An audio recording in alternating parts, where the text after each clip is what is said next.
With the world of ESG reporting, it isn't standardized, but there are some standards that are coming in. What do you work to, and what do you see that's out there right now?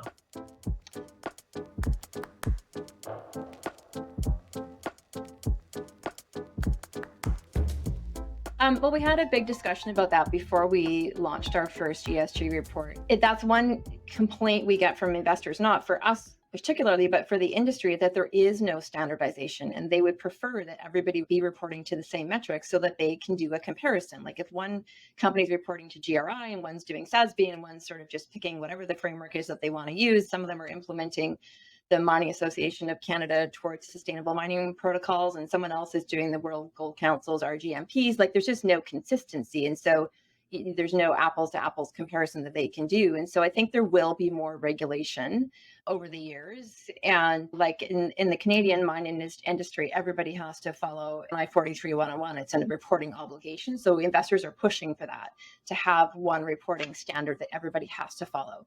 So we chose to go with GRI, the Global Reporting Initiative, and also with SASB, the Sustainability Accounting Standards Board, because those seem to be the most common metrics that investors were asking for. Our ESG report is quite focused on our investor base, because the mine sites themselves do community-focused reporting. So we're sort of filling that gap, right? Like the mine sites are always communicating with our community partners and putting out, performance metrics that matter more to the communities, and then we try to put something out that matters more to the investment community while still having a community component in there.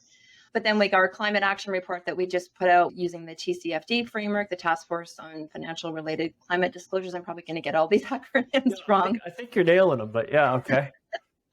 Yeah, and then it's just sort of picking a framework and sticking with it so that then you can start to show the data comparables year over year. Because what our investors really want to see is improvements, right? And so you start small, you start where you can, and then every year you try to add a couple more data metric points. And every year you try to show, okay, how we performed in 2021 compared to 2020, compared to 2019, to show that you are continuing to improve. That's the key thing, right? It's not, are you the best in the industry? Are you continuing to demonstrate performance within your company? Because that shows progress, and that's what they want to see. That's been the real takeaway from the conversations that we have with investors is, are you improving your performance year on year?